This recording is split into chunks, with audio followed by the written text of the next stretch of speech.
With all that being said, Saagar, what are you looking at? Well, when I look back at my ideological evolution over the last couple of years, one of the most important monologues I ever wrote was after the death of RBG. It was about 50 days before the 2020 election. Honestly, it feels like a lifetime ago. But at the time, I remember sitting down, watching all my GOP friends around me, really excited beyond the belief at her death and, frankly, the implications for Roe versus Wade, and thinking, man, there's got to be a better way than this. So I thought we would go through and look at the different parts, which I still think are very relevant.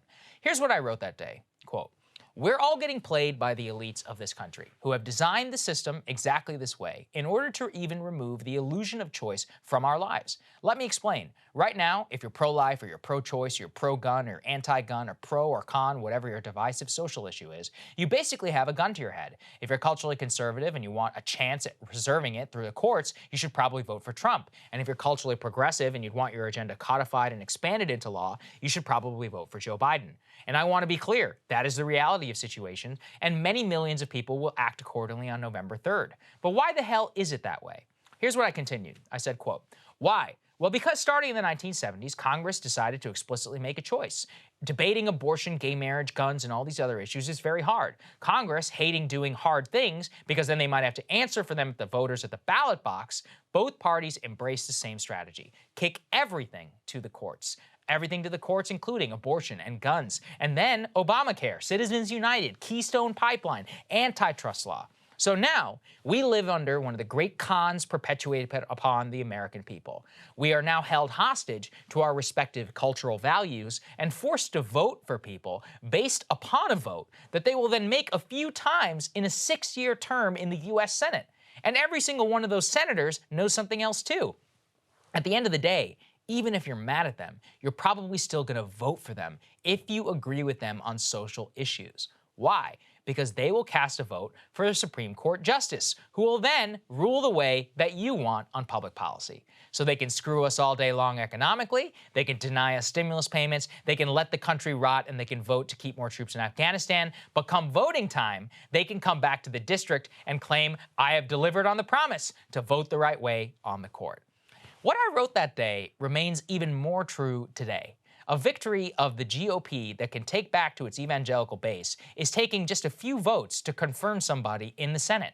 Now, I guarantee you that if and when Trump runs for re-election, many evangelical and Catholic leaders will crawl over glass in order to vote for him, as he's the guy who actually delivered. And again, when I say delivered, it was 3 days of his nearly 1,000 days as president that he nominated somebody to the Supreme Court. That's enough for them. And look, I'm not going to judge. It's not my belief system. But don't we want something better for our political system? Here's how I think I ended that monologue. Quote, "I am just so sick of having to fall into this trap every single time. The trick that helps corporatists in Congress the most is making every single election existential. Why? Because when things are existential, then everything else goes out the window. How Wall Street conducts business, how large Amazon is, the growing wealth gap in America, the size of student loan debt, the inability for American families to provide for their families, get married or have children. They all go on the back burner in so-called existential times."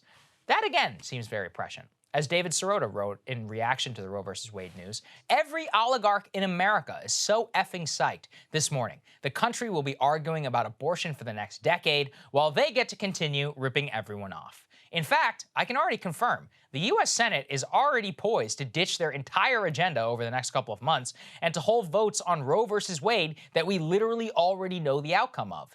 They don't have the votes, by the way. That's a spoiler alert. But in the meantime, a landmark piece of legislation that would boost semiconductor manufacturing here at home, help us compete for an independent future, is being put on the back burner. Millions of jobs and possibly the future of the U.S. is at stake technologically. But hey, who cares except for a weird nerd like me? Or, you know, there's a war in Ukraine. The U.S. is currently pursuing a de facto policy of regime change against Russia. Seems important, but that, oh, you probably aren't going to hear about that, which is exactly the gray area that the people in this town love to operate in.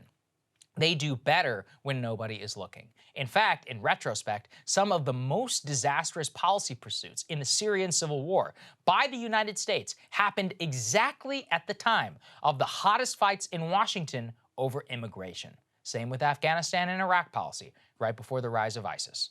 My point on these is that immensely consequential actions are either not pursued or are done in your name, while many of us are fighting the culture war. Now, to be clear, most people are okay with that, and probably will be for the majority of my lifetime. But that also doesn't mean you have to be that way.